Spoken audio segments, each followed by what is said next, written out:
You're listening to the Podcast Detroit Network. Visit www.podcastdetroit.com for more information. The views and opinions expressed on this show do not necessarily represent those of the network, its advertisers, owners, or sponsors.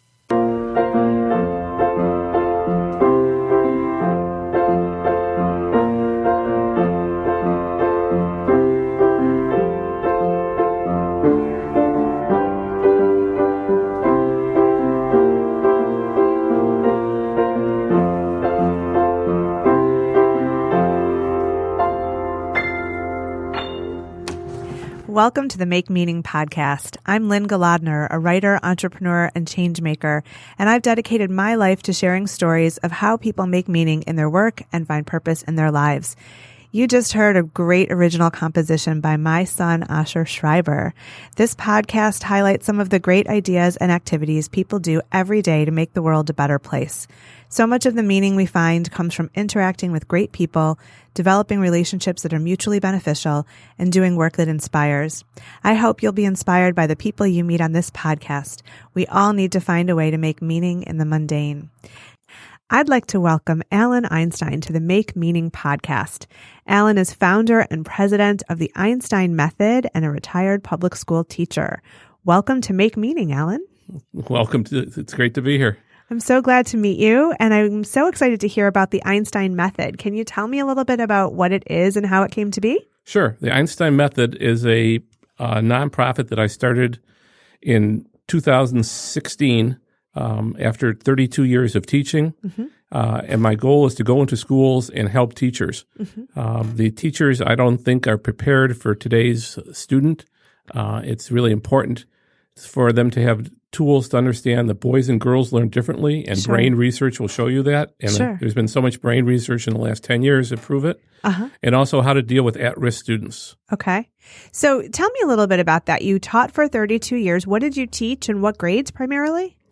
In my 32-year teaching career, I taught at all levels. Actually, I started off in high school. Okay. And then I taught a year of elementary school, and I ended my career with about 20 years of middle school. Oh, wow, you're a saint. Teaching regular ed and special education. I was teaching learning disabled and emotionally impaired kids along with autistic kids every once in a while. Okay. And I got fed up with IEPCs and legal things and realized so many kids were falling through the cracks. Okay. So I wanted to start something. Actually, I was going to get out of teaching, and I went and talked to my superintendent and said I need to do something to help kids that really need help, that are just desperate. So I started a program for kids who had failed the 6th and 7th grade. I had them all day long in the 8th grade, taught them the whole 8th grade curriculum. But more than that, I taught them about manners and what success was and what it meant to be accountable to yourself. And I found all the students to be what I called environmentally impaired. Okay. They came from homes where there either were not two parents or there was abuse taking place or alcohol or drug problems. Sure. And just their environment wasn't conducive to learning. Right. Well, if you don't have the basic building blocks of life, it's really hard to excel at learning because you're just trying to, make your next meal or avoid the wrath of somebody that is supposed to care for you. And that's a really tough situation. So you said that you think that teachers are not prepared for today's students. How so? Well, I think that the teachers are unfortunately, the teaching all across America, not just in the Detroit area or not just, in the state of Michigan. The teachers are, first of all, they're not respected. The whole education, I feel since 1957, when Sputnik went up, there hasn't been a push for education in our country. Okay. So the teachers today are teaching to test. They're teaching to, they're not teaching to help kids. They're teaching to save money for districts. They're going to tri-semesters in high schools. They're cutting programs.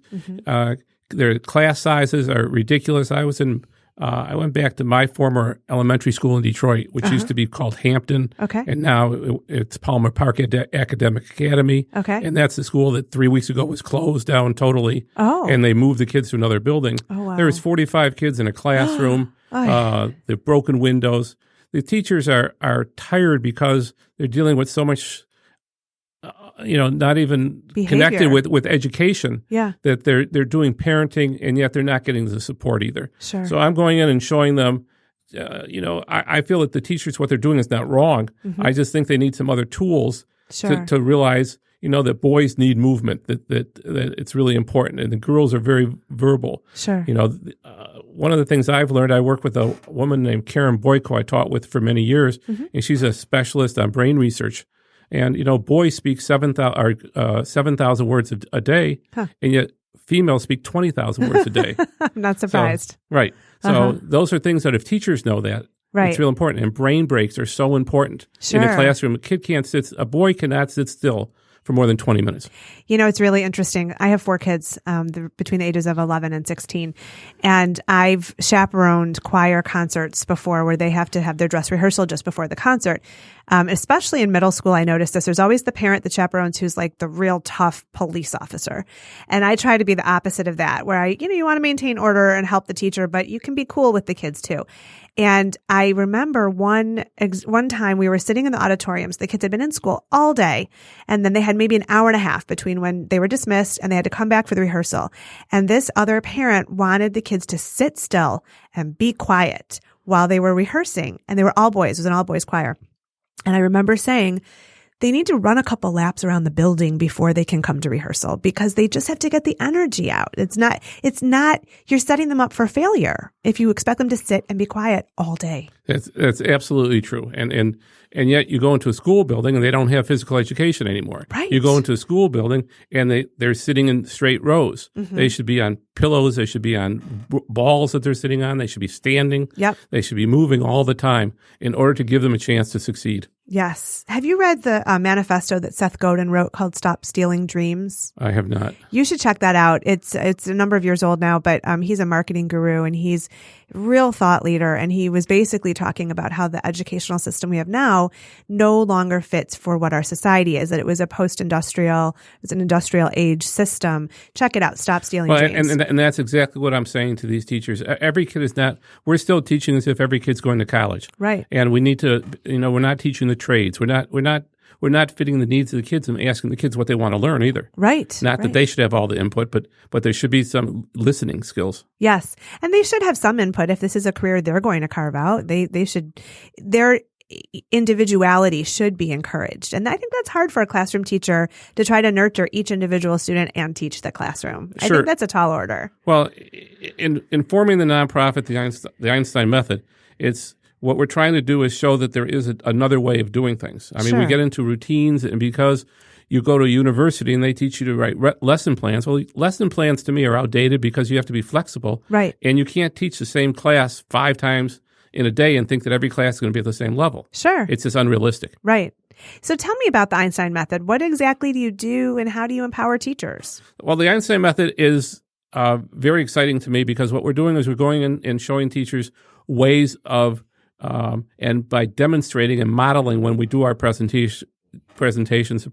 The presentations are normally 2 hours in length minimum and up until a whole day.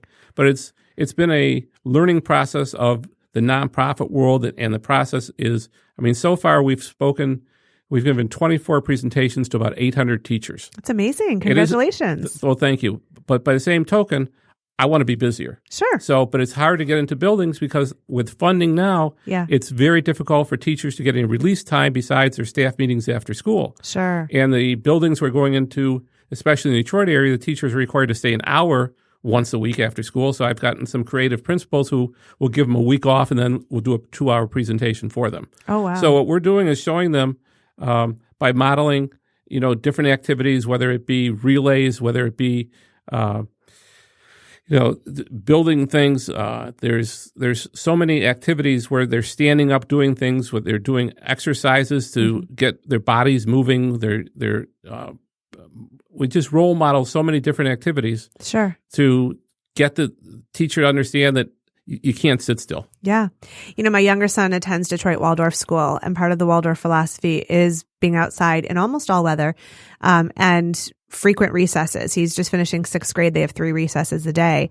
And they take that from the research in Finland, where kids every 45 minutes have recess so that they can synthesize what they learned with that physical movement. So it's really interesting research. It sounds like you're onto something that we really need in our schools. Well, and it's interesting. The average time, a recent study was just done, and the average time a youngster is outside now unstructured is 7 minutes a day. Oh, that's so sad. Okay. Now, when I was younger, we'd be out playing in the street, whether it be frisbee or football or kickball or something, and we would come in 15 minutes after our parents called us in for dinner. Exactly. But this is why we have so many problems with ADD and ADHD, because the kids don't get any fresh air. And obesity. Obesity for sure. And that's another thing we go into is the chemicals in the brain of what's causing all the stress and the serotonin and cortisol. And it's really, the teachers have no knowledge of this stuff. Sure. Well, it sounds like you're really passionate about what you're doing. Tell me a little bit about how you make meaning in your work and in your life. What really keeps you motivated? What keeps me motivated is really sharing in my life. It's sharing my experiences and things that I have done, and trying to pass them along and be positive, and realize and teaching the kids they're not the Lone Ranger. They're not the only ones who go through what they're going through. Sure. It's very, very frustrating for a kid. They think they're out there by themselves, and there's no reason to feel that way.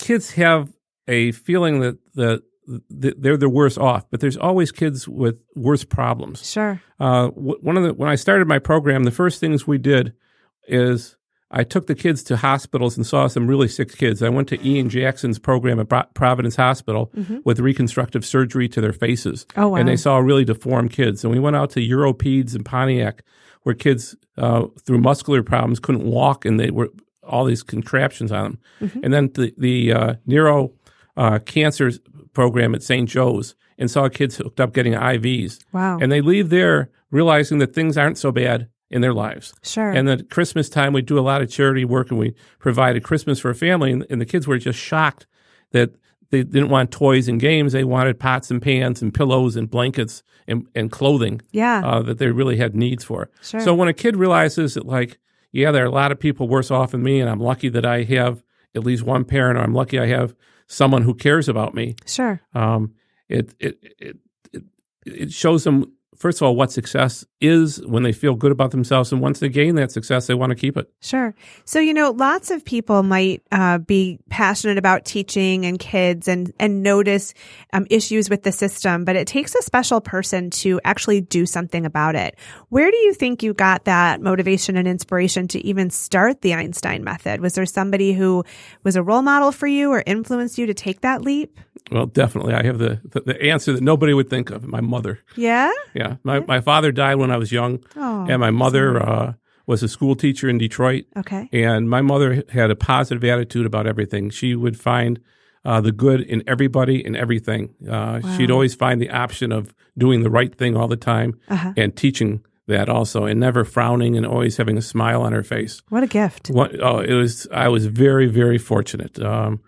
It was special. Yeah, absolutely. It's very special. So what is your hope for the Einstein Method? Where would you like it to go? What outcomes do you want to see down the road?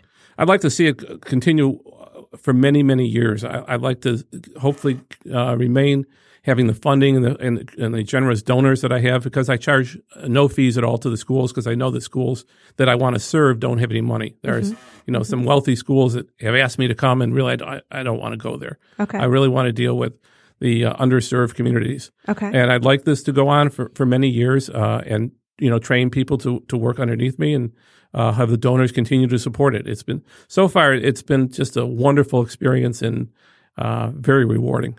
So as we come to a close of this conversation, do you have any pieces of advice for our listeners about how to find your purpose or how to add meaning to your life? There's so many, but one of the key things that in my classroom that I always taught is to listen. You have 2 ears and 1 mouth. So it seems to me you should listen twice as much as you talk. And if you can look up every morning when you get up and you go in the bathroom and you look in the mirror and you're smiling, things are going right. If you don't have a smile on your face, you need to change what you're doing. And change doesn't take place unless you write down a goal and try and attain the goal. And most adults, let alone most kids, don't write down goals. Sure. And that'd be my advice. That's wonderful advice. Thank you so much for being here, Alan Einstein. To our listeners, you've been talking today with Alan Einstein, founder and president of the Einstein Method. And you can learn more about him and what he's created at the EinsteinMethod.org. Thank you so much for being part of Make Meaning. It's my pleasure. Thank you for having me.